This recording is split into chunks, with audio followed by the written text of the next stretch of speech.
북한-이란 전쟁 참전 가능성. 오늘은 이 주제를 좀 더 깊게 보겠습니다. 먼저 지금 확인된 가장 중요한 사실부터 정리하겠습니다. 북한은 미국과 이스라엘의 대이란 공격을 두고 불법적인 침략, 주권 침해라는 표현을 쓰면서 강하게 규탄하는 외무성 담화를 냈습니다. 여기서 핵심은 두 가지입니다. 하나는 북한이 이번 사태를 아주 강한 어조로 비난했다는 점이고, 또 하나는 그 비난이 특정 개인을 직접 겨냥하기보다는 미국과 이스라엘을 집단적으로 규정하는 방식으로 나왔다는 점입니다. 실제로 공개된 보도들을 보면 북한은 미국을 패권적, 불량배적 성격으로 규정하면서도 트럼프 대통령 이름을 직접 거론하지 않는 톤을 선택했습니다. 이게 의미가 있습니다. 왜 이렇게 하느냐, 배경을 두 갈래로 나눠서 볼 수 있습니다. 첫째는 북한의 대외 메시지 습관입니다. 북한은 큰 국제 분쟁이 발생하면 거의 늘 국제법 주권 침략 같은 프레임으로 미국을 공격합니다.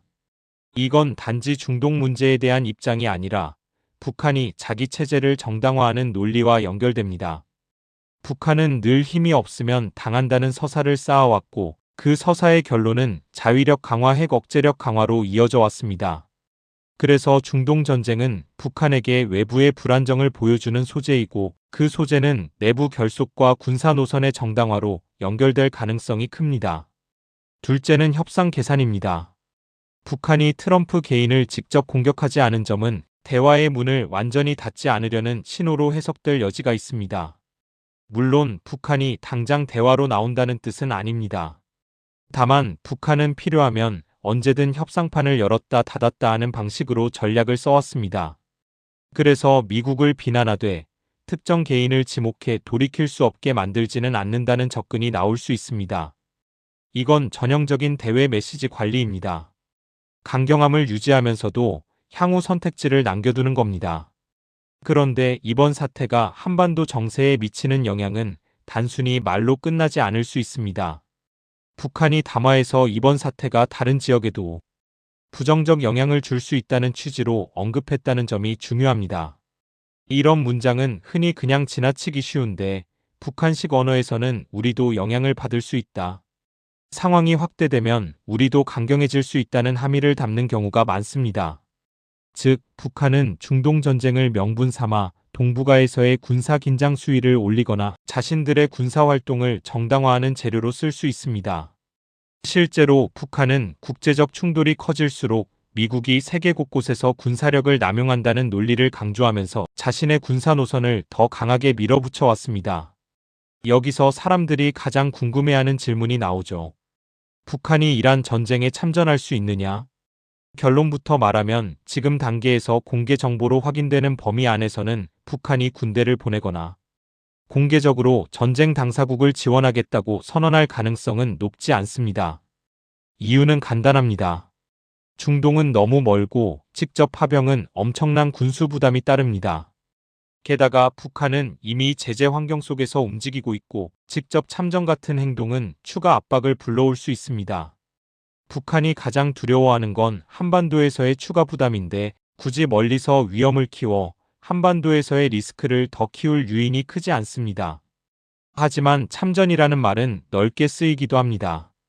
군대를 보내는 게 아니어도 간접 관여라는 형태가 있을 수 있습니다. 전쟁이 길어지면 군수 수요가 늘어나고 각국이 우회 경로를 찾으려는 유인이 생깁니다. 북한은 과거부터 외화가 부족했고, 제재가 강화될수록 비공식 거래에 대한 유혹이 커질 수 있다는 분석이 반복돼 왔습니다. 그렇다고 해서 우리가 지금 북한이 뭔가를 보낼 것이다라고 단정할 수는 없습니다. 다만 가능성을 따질 때 직접 파병보다 간접 관여 가능성이 훨씬 현실적인 영역이라는 점은 짚어야 합니다. 그리고 북한과 이란 관계를 군사동맹이라고 딱 잘라 말하는 것도 조심해야 합니다. 동맹이라면 전쟁 시 자동 개입 같은 조약 형태가 떠오르지만, 그런 공개 조약이 확인된 바는 제한적입니다.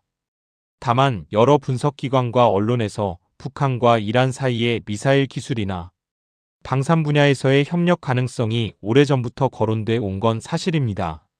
그러니까 자동 참전 동맹이라기보다는 필요에 따른 협력 가능성, 그리고 상황에 따라 거래가 오갈 수 있는 구조, 이 정도로 이해하는 게 더 정확합니다.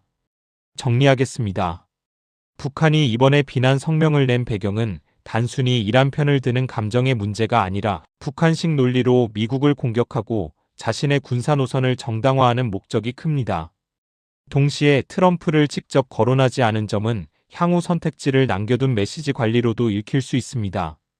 그리고 한반도 정세 측면에서는 북한이 이번 전쟁을 명분 삼아 동북아의 긴장을 끌어올릴 여지가 있다는 점을 경계해야 합니다. 이제 더 구체적으로 들어가겠습니다.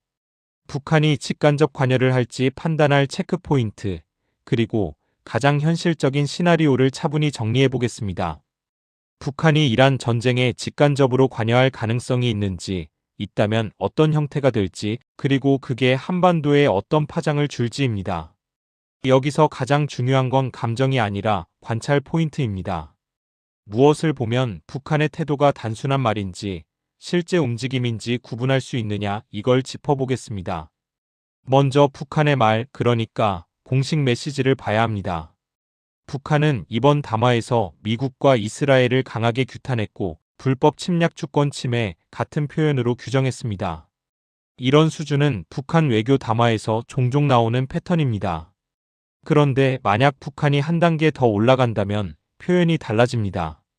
예를 들어 특정 국가의 대응을 정당한 보복으로 직접 치켜 세운다든지 이란과의 관계를 전략적 군사적으로 공개적으로 더 강하게 못 박는다든지 연대의 수준을 높이는 언어가 나오면 그때는 주의 깊게 봐야 합니다.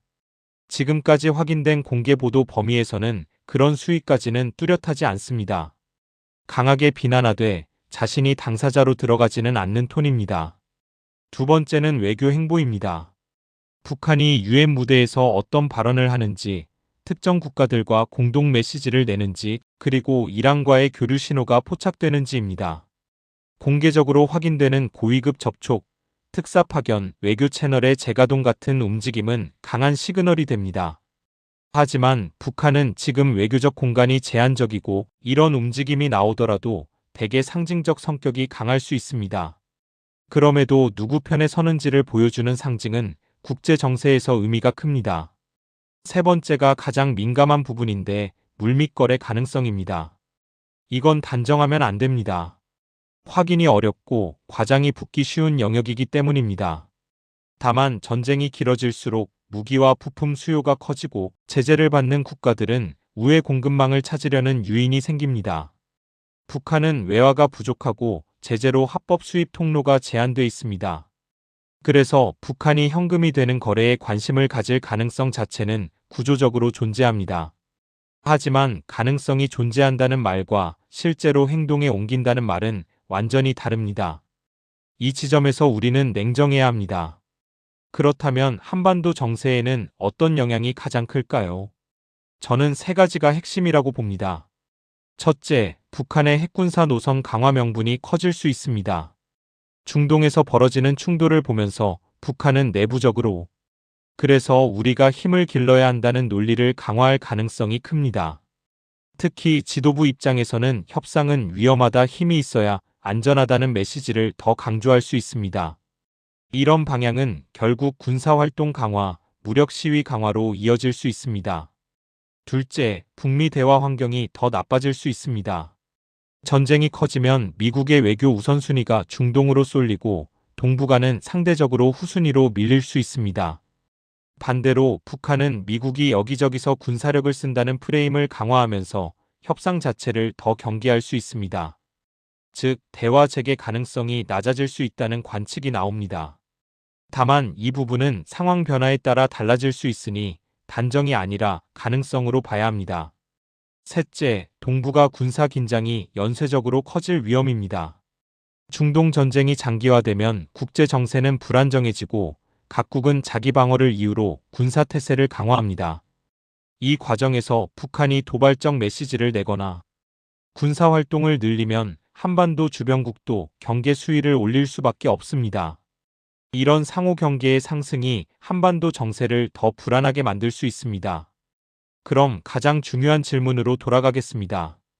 북한이 이란 전쟁에 직접 참전하거나 공식적으로 지원을 선언할 가능성은 높지 않습니다. 지금까지 확인되는 공개 정보로는 북한이 그 선을 넘는 징후가 뚜렷하지 않습니다. 북한이 할 가능성이 더 큰 건 강한 성명과 선전, 그리고 간접 관여 가능성을 열어두는 수준의 계산입니다. 그리고 그 간접 관여도 있다가 아니라 배제할 수 없다 수준으로만 말할 수 있습니다. 왜냐하면 확인이 어렵고 국제 감시도 강화되기 때문입니다. 전쟁 이슈를 무조건 덮어놓고 피할 게 아니라 확인된 정보와 합리적 분석을 통해 냉정하게 보는 게 중요합니다. 다만 전쟁은 감정을 자극하기 쉬운 주제이기도 합니다. 그래서 우리가 해야 할 일은 자극적인 예측이 아니라 북한이 실제로 어떤 말을 했는지, 어떤 움직임이 포착되는지, 그리고 그게 한반도 안보에 어떤 변수를 만들 수 있는지를 차분히 점검하는 겁니다. 앞으로 북한의 추가 담화, 유엔 발언, 군사활동 변화 같은 신호가 나오면 확인된 자료 중심으로 계속 업데이트해드리겠습니다. 이 영상에 공감하시는 분은 정중하게 구독, 좋아요 부탁드립니다.